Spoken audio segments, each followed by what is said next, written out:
Chapter 29, Secrets. The stone shed sat apart from the main house, hidden from it by a stand of trees. Inside, a single cauldron bubbled over a low fire, its contents black and slow-moving. Merwin stood over it for a moment, then crossed quietly to the small window and looked through the glass at his wife sleeping in the room beyond. Her breathing was slow and even, the shape of their unborn child visible beneath the blanket. He went back to the cauldron and dropped a raven egg into the black liquid. Then he sat, opened a book to a blank page, and began to write. To my heir. I write to you tonight in desperation. I fear my past choices have finally caught up to me. My thirst for knowledge and power in my youth and my rage for the things I could not change have finally collided. The things I have done have split me into pieces. But my resolve on this night has never been more solid. I feel my end is coming. My work will not be complete before that happens, so I have taken steps to ensure that it will continue with you. I leave to you my greatest creation, Ave Cadavium en masse, the mass murder curse. With this curse, one must sacrifice themselves, but by doing so, purges the world of all non-magical people, a necessary evil to ensure our survival. Otherwise, I fear our extinction. 1,000 years. 1,000 years for the curse to fully grow, to mature. My only regret is that I am unable to make this sacrifice myself. And my greatest hope is that when the curse is complete, we will still be around to use it. My heart goes out to you. Be brave and strong. When the time is right, you will know what to do. He folded the parchment carefully, placed it in an envelope, and sealed it. Then, he held it over the cauldron and let it go. The black liquid swallowed it whole, cleared for just a moment, and went black again. Merwin took a seam knife from the workbench and made a small, careful cut in the heel of his hand. He held it over the cauldron and let a few drops of blood fall into the liquid. The black turned to red. The liquid began to spin slowly, steadily, as if stirred by an invisible hand. He raised his wand. Sin hanc maledictionem crescere, sine hanc maledictionem vivere, ave cadavium en masse. He lowered his wand and whispered, let it grow, let it live. The spinning slowed and stopped. From the surface of the cauldron, a small plume of red smoke rose, curling upward in the still air of the shed. Merwin caught it with a bubble charm before it could drift and guided it carefully. Out of the shed, across the dark ground, through the gap in the window of the room where his wife slept. He lowered the bubble over her, waved his wand. The bubble dissolved, and the red smoke settled around her like something finding its way home. On her next breath, she inhaled most of it without stirring. A light appeared from somewhere inside her, warm and reddish, moving slowly from her throat to her chest and then down, until it reached the child in her womb. The whole shape of the baby began to glow. For the first time, Merwin could see it clearly, the outline of his unborn child, lit from within, suspended in the dark. He stood at the window and watched until the light slowly dimmed and was gone. Then he went back inside and put out the fire under the cauldron. The weather was brisk on Sunday afternoon in Holyhead, but nobody in the stands seemed to mind. The pitch was packed, the kind of crowd that fills every seat and still has people pressed against the railings. It was late in the season, and although the Harpies had already secured a playoff spot, a win today would move them into a higher bracket, and everyone knew it. Harry had rented a private box at the stadium. It wasn't something he did often, but this felt like an occasion worth doing properly. The whole group was there, Ron and Hermione, Arthur and Molly, Marin slightly to one side taking it all in. Molly was already arranging a plate for Arthur when Harry gently intervened. Mrs. Weasley, the hospitality server, will take care of that. Come sit and watch. Molly looked as though she might argue, then thought better of it and settled herself next to Arthur with the expression of someone doing a very large favor. Harry turned to Marin. This is Ginny's 6th start as chaser this season. People are already talking about her for the national team. Ron leaned across. I taught her everything she knows.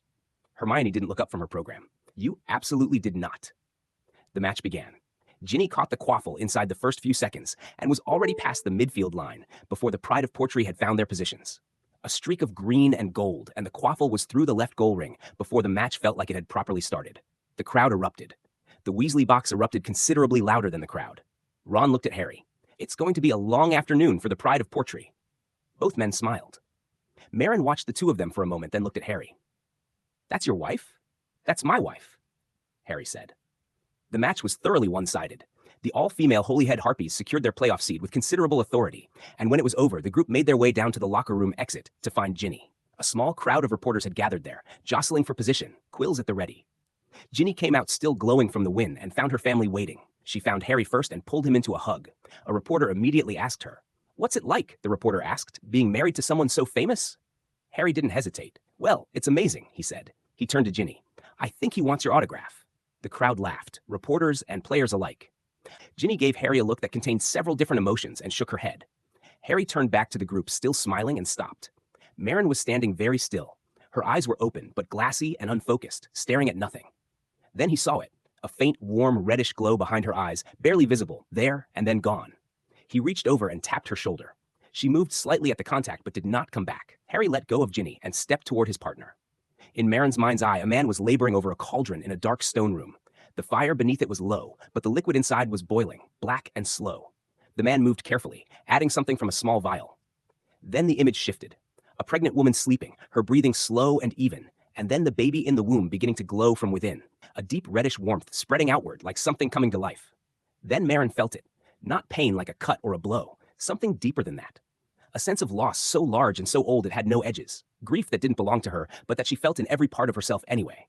Then a sound. Click, click. The stone room dissolved. Harry's face came into focus, his fingers snapping in front of her eyes, his voice reaching her from somewhere that felt very far away. Marin, Marin, are you okay? She blinked. The locker room exit, the crowd, Ginny, Harry's family all crowded around her with concerned faces. She couldn't explain what had just happened to herself. She certainly wasn't going to try to explain it to Harry. I'm fine, she said. Just got lightheaded for a moment. Harry looked at her with an expression that said he knew better and was choosing not to push it. Not yet. Then the reporters started moving. Not toward them, away, several at once, urgently, heading for the exits. Harry caught the arm of a reporter from the Prophet. What's going on? Attack on the Muggle Prime Minister, the man said as he pulled free. By a witch. And he was gone. Harry looked at Marin. She said, it can't be, very quietly, as if saying it quietly might make it less true. They both looked at Hermione. All three of their comcoins began to vibrate simultaneously. Gawaine's voice came through all of them at once. The Muggle Prime Minister has been taken from his vacation home in Bath and left on top of the dome of the Royal Albert Hall. Harry, Marin, it's our witch again. We need you here. He paused. I'm sorry. Harry and Marin arrived at the ministry to find they weren't the only ones called in on a Sunday. Kingsley Shacklebolt was already in Robart's office. Gawain spotted Harry and Marin coming through the door and motioned to Kingsley, who followed him out to where a group of about 10 Aurors had gathered in the center of the office, waiting. Kingsley stood before them and held up his hands. We have a serious problem. The Office of the Protection of the Statute of Secrecy cannot keep up.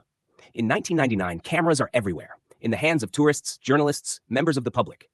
Each breach this witch has committed has proven that we are fundamentally unprepared for this level of Muggle technology. He paused. We have been hiding from Muggles for so long that we have stopped paying attention to what they are capable of. Harry thought to himself that he had seen this coming. He had always believed that the wizarding world's instinct to hide itself away had come at a cost, a slow, comfortable unawareness of how much the Muggle world had changed around them. He said nothing. Kingsley continued. I have spoken with the Muggle Prime Minister. He is fine. Shaken, but fine. He looked around the room. He has agreed to go along with the story that the famous Muggle illusionist David Copperfield performed the stunt as a publicity exercise for his upcoming London show. He allowed himself a brief pause, which we will now have to pay him to actually do. A murmur moved through the room. We need to find this witch, Kingsley said, his tone hardening. That is priority number 1. He looked to Gawain, who nodded. Let's get to work. The group dispersed into offices in smaller clusters. Harry and Marin made their way to Gawain's office and closed the door behind them. Hermione believes the witch is connected to an ancient blood curse and a prophecy, Harry said. The Spellmaker was a dark wizard from the Founder's era, but until we can identify her or catch her in the act, we don't have much to go on. Gawain sat back. Then we keep looking. Hermione appeared in the doorway a few minutes later with a file folder under her arm and the expression of someone who had run to the records room and back without stopping. I've been following the bloodline of Merwin the Malicious, she said, settling into a chair. It wasn't as difficult as I expected. It turned out another witch at the ministry had already done most of the work. I found a file from 25 years ago, someone researching the same Millennium Curse, and they had the entire bloodline mapped out. She opened the folder on Gawain's desk. It ends here. A woman named Mallory Castor and her 1-year-old daughter, Marin Castor, killed in a Muggle bombing in Ireland in 1974. Bodies never found. She looked up at Harry. She was the last of the line. She looked back to the file. I'm sorry. I think the curse died with them. This is a dead end. The room was quiet. Harry nodded slowly. His jaw tightened just slightly. The only sign that something in him was pushing back against what she had said, some instinct that he couldn't name yet and couldn't justify. Across the room, Marin sat very still and stared at the open file on Gawain's desk. 2 names looked back at her from the page. Mallory Castor, Marin Castor, bodies never found. She said nothing.